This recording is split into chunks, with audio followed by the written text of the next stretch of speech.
Ikasampung Kabanata. Mga kapatid, ang nais ng aking puso at ang aking panalangin sa Diyos ay patungkol sa kanila upang sila'y mga ligtas, sapagkat sila'y pinatotohanan ko na may mga pagmamalasakit sa Diyos, datapwat hindi ayon sa pagkakakilala, sapagkat sa hindi nila pagkaalam ng katuwiran ng Diyos at sa pagsusumakit na maitayo ang sariling kanila, ay hindi sila napasakop sa katuwiran ng Diyos. Sapagkat si Kristo ang kinauuwian ng kautusan sa ikatutuwid ng bawat sumasampalataya. Sapagkat isinulat ni Moises na ang tao na gumagawa ng katuwirang ayon sa kautusan ay mabubuhay dahil dito. Datapwat sinasabi ng katuwiran ayon sa pananampalataya ang ganito: huwag mong sabihin sa iyong puso, sino ang aakyat sa langit, sa makatuwid bagay upang ibaba si Kristo?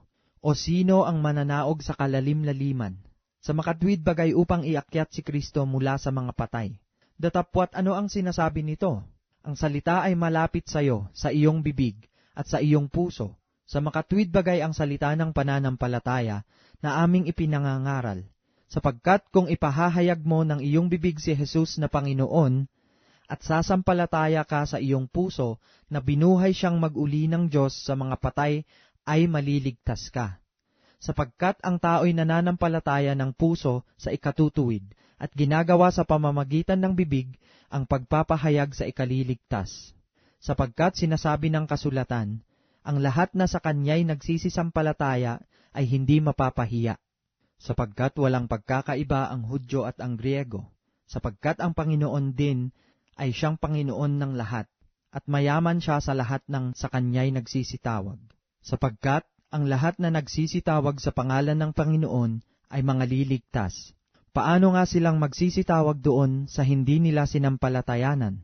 At paano silang magsisisampalataya sa Kanya na hindi nila napakinggan? At paano silang mga kikinig na walang tagapangaral? At paano silang magsisipangaral kung hindi sila nga sinugo?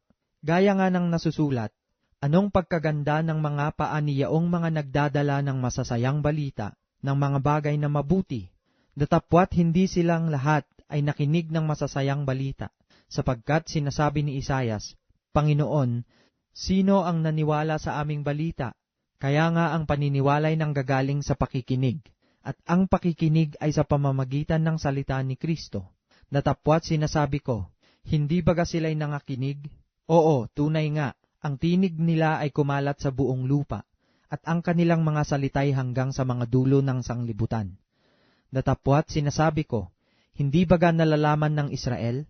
Una-unay sinasabi ni Moises, ipamumungkahi ko kayo sa paninibugho sa pamamagitan niyaong hindi bansa, sa pamamagitan ng isang bansang mangmang ay gagalitin ko kayo. At si Isayas ay buong tapang na nagsasabi, ako'y nasumpungan nilang mga hindi nagsisihanap sa akin. Nahayag ako sa kanilang mga hindi nagsisipagtanong tungkol sa akin.